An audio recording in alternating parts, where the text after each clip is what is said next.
नमस्कार दोस्तों, आपका स्वागत है हमारे राज हॉरर स्टोरी चैनल में। दोस्तों, आज सुनाने जा रहे हैं एक और दिल दहला देने वाली कहानी, रुआना और नरबली। तो चलिए कहानी में आगे बढ़ते हैं और कहानी को सुनते हैं। यह घटना कहानियों में लिखी पढ़ी तिलिस्मी जैसी लगती है, लेकिन पूर्ण रूप रेखा सत्य है। अफ्रीका महाद्वीप में कांगो नामक एक देश है। युद्ध के बाद मित्र राष्ट्रों की नीति के अनुसार कांगो उनको बेल्जियम से आज़ादी प्राप्त हुई, किंतु खोजे हुए गैरों ने वहां कटंगा नामक प्रांत को अलग करके गृह युद्ध की स्थिति पैदा कर दी, जहां वहां के तत्कालीन प्रधानमंत्री पैट्रिक लुम्बुआ संयुक्त राष्ट्र संघ के महासचिव डॉग हेमरशोल्ड को भी अपने प्राण गंवाने पड़े। गृह युद्ध को रोकने के लिए संयुक्त राष्ट्र संघ ने अपनी सेनाएं और प्रतिमंडल भेजा। प्रतिनिधिमंडल के नेता थे कैप्टन नेल्स बोहेमन।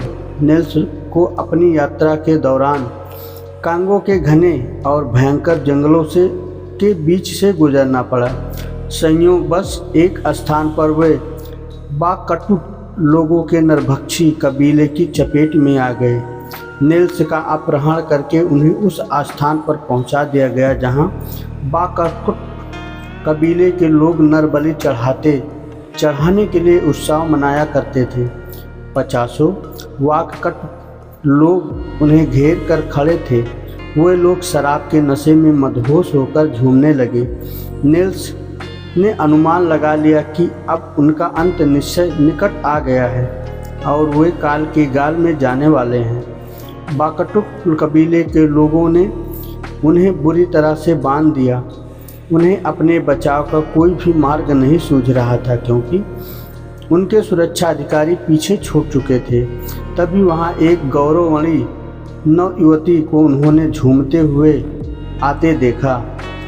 उन्हें तब और भी आश्चर्य हुआ जब उन्होंने देखा कि इन हत्यारों का सूत्र संचालन करने वाली देवी काले लोगों में से नहीं बल्कि यही यूरोपियन नवयुवती है।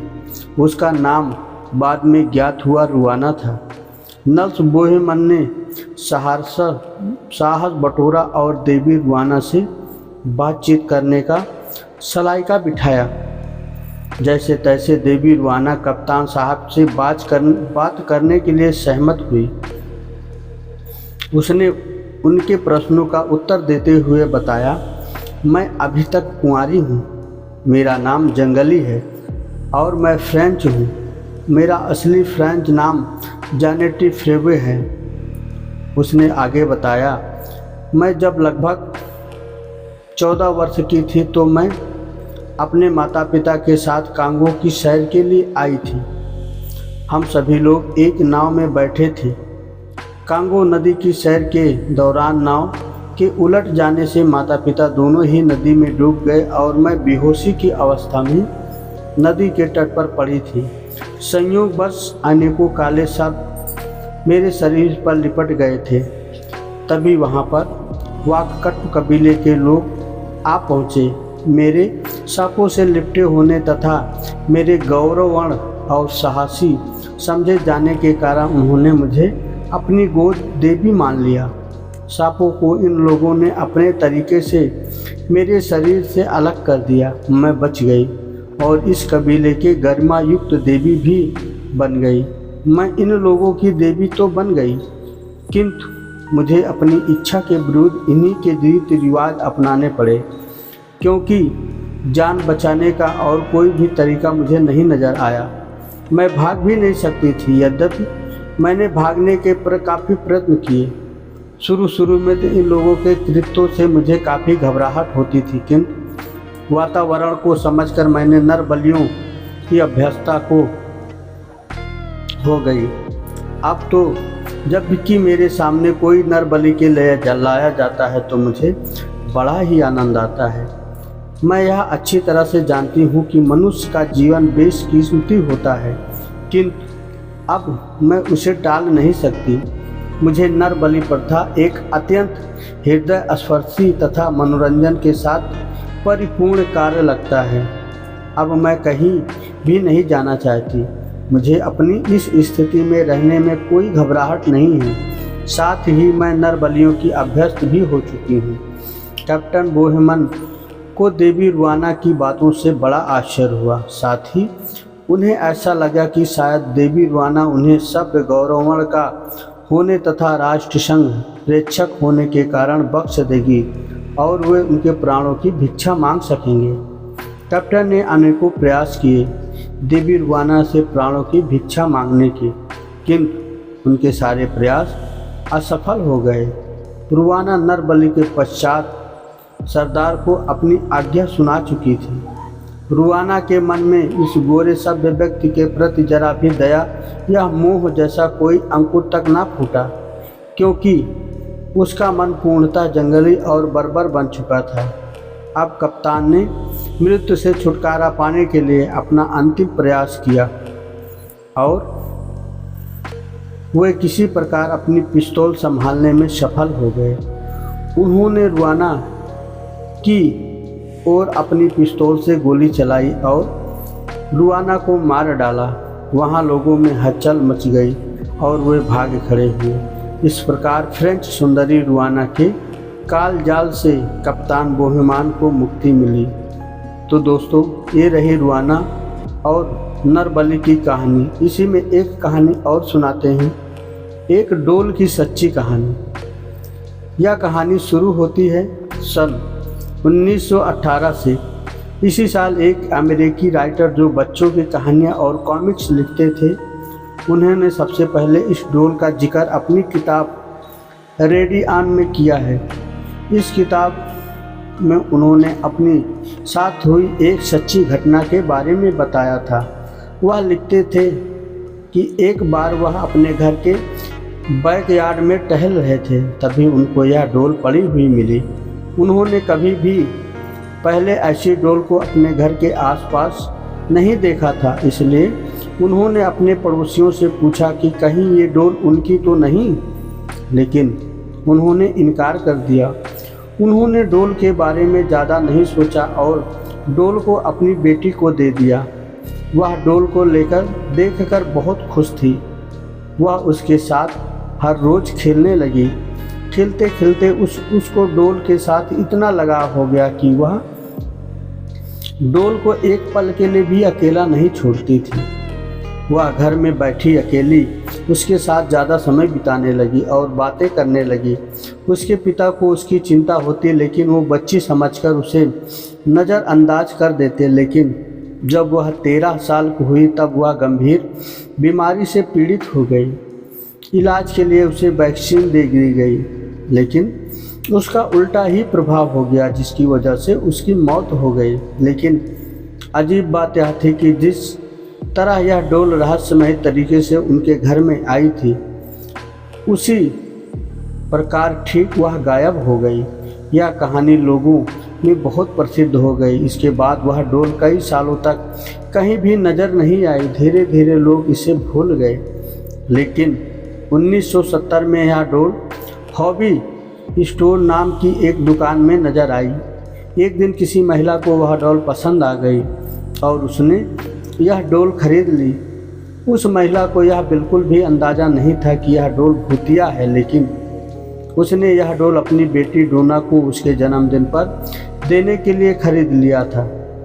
डोना उस समय नर्सिंग की पढ़ाई कर रही थी और हॉस्टल में अपने 2 सहेलियों के साथ रहती थी। वह इस गिफ्ट से बहुत खुश थी। इसके बाद वह हैरान भी थी, क्योंकि उसकी डोल के साथ खेलने के उम्र भी बीत चुकी थे, लेकिन उसको यह तोहफा बहुत पसंद आया। उसने डोल को अपने कमरे में सजा कर रख दिया, लेकिन उसकी दोनों सहेलियों को यह डॉल बिल्कुल भी पसंद नहीं आई। सहेली जिसका नाम लू था, उसको यह डॉल शुरू से ही अजीब लग रही थी और उसने डोना से यह डॉल अपने कमरे में रखने से भी मना कर दिया, लेकिन डोना ने उसकी बात नहीं मानी। इस डोल के कमरे में आने से एक अजीब हरकतें शुरू हो गई। डोना ने यह नोटिस किया कि यह अपनी जगह बदल लेती है। डोना ने यह कई दिनों तक नोटिस किया कि और अपनी दोनों सहेलियों को इसके बारे में बताया। डोना की सहेलियों ने उसे सलाह दी कि तुम इस डोल को कमरे से निकाल दो क्योंकि यह एक श्रापित डोल है। लेकिन डोना ने उसकी बात नहीं मानी क्योंकि वह भूत प्रेत पर विश्वास नहीं करती थी। बहुत समय बीतता गया और लगभग 1 महीने के बाद उन्हें अपने कमरे से एक कागज़ का टुकड़ा मिला जिस पर बच्चे के लिखावट में हेल्प में लिखा हुआ था। उन्हें ऐसे टुकड़े कई बार अपने कमरे से मिले। एक दिन जब तीनों सहेलियों अपने कमरे में पहुंची तो उन्होंने देखा कि डोल छाती पर और कमर पर लाल रंग के निशान पड़ गए हैं। लेकिन क्योंकि वह नर्सिंग कर रही थी तो उन्होंने इसका पता लगाने में ज़्यादा समय नहीं लगाया कि यह रंग नहीं खून है। इस दौरान भी डोना की सहेलियों ने उसे बाहर निकालने को कहा लेकिन डोना ने उसकी बात नहीं मानी क्योंकि डोना को भी इस डोल से अजीब तरह का लगाव हो गया था। एक दिन लू घर में अकेली थी और डोना अपनी सहेलियों के साथ कहीं बाहर गई थी। तभी लू को डोना के चीखने की आवाज़ आई। वह भूल गई थी कि डोना तो घर में है ही नहीं और वह जब कमरे में गई तो देखा कि उस कमरे में डोल के अलावा कोई भी नहीं है। इसके बाद कमरे में लू के चीखने की भी आवाज़ आई। इत्तेफाक से उस समय डोना और उसकी सहेली लौटकर आ चुकी थी। उन्होंने कमरे में जाकर देखा तो लू बेहोश पड़ी थी और शरीर पर गहरे चोट के निशान थे। डोना और उसकी सहेलियों ने लू को हॉस्पिटल एडमिट करवाया। 2 दिन बाद लू को होश आया और उसने बताया कि उस पर उसकी डोल ने हमला किया है। यह बात सुनकर वह हैरान हो गई। डोना तुरंत ही चर्च जा पहुंची और फादर को इस घटना के बारे में बता दिया। फादर ने उनकी बात सुनकर उनको अपने सीनियर फादर के पास भेज दिया। उन्होंने कहा कि इस डोल में बुरी आत्मा का साया है और यह बात उनके संभालने योग्य नहीं है। इसलिए उन्होंने यह खबर पैरानॉर्मल एक्टिविटी एक्सपर्ट पति पत्नी को दे दी। यह दोनों डोना के हॉस्टल पहुंच गए और डोल के साथ 1 हफ्ता बिताया। 1 हफ्ता बिताने के बाद उन्होंने बताया इस डोल के अंदर एक शक्तिशाली आत्मा का वास है और ये आत्मा डोल से निकलकर इंसानी शरीर में जाना चाहती है। इसने डोना का शरीर चुना है। उन्होंने बताया कि इस डोल को डोना से जल्दी दूर करना होगा। यह सुनकर डोना बहुत घबरा गई और डोल को उनके साथ ले जाने के लिए हाँ कर दी। यह पति पत्नी इस डोल को अपनी कार में घर ले जाने लगे और रास्ते में कार ने काम करना बंद कर दिया जिससे कार दीवार में टकरा गई। खुशकिस्मती यह रही कि उनको ज़्यादा चोट नहीं आई। कार के बेकाबू होने के पीछे इस डोल का ही हाथ था। पति पत्नी ने डोल को तंत्र मंत्र की शक्ति से अपने बस में कर लिया और एक शीशेदार बॉक्स में बंद कर दिया। उसके बाद उन्होंने इस बॉक्स को अपने ही एक आइसोलेमेंट म्यूजियम में रख दिया। आज भी आप इसे म्यूजियम में देख सकते हैं और साफ बॉक्स पर एक वार्निंग भी लिखी हुई है कि बॉक्स को दूर से ही देखें और हाथ न लगाएं। तो दोस्तों, ये रही रुआना और नरबली और एक डोल की कहानी। तो दोस्तों, आपको कैसी लगी? आशा करता हूँ कि आपको दोस्तों ये कहानी बहुत पसंद आई होगी। तो अगर आप हमारे चैनल पर नए हैं तो एक लाइक करिए और चैनल को सब्सक्राइब करिए और नई नई कहानियाँ सुनते रहें। धन्यवाद दोस्तों।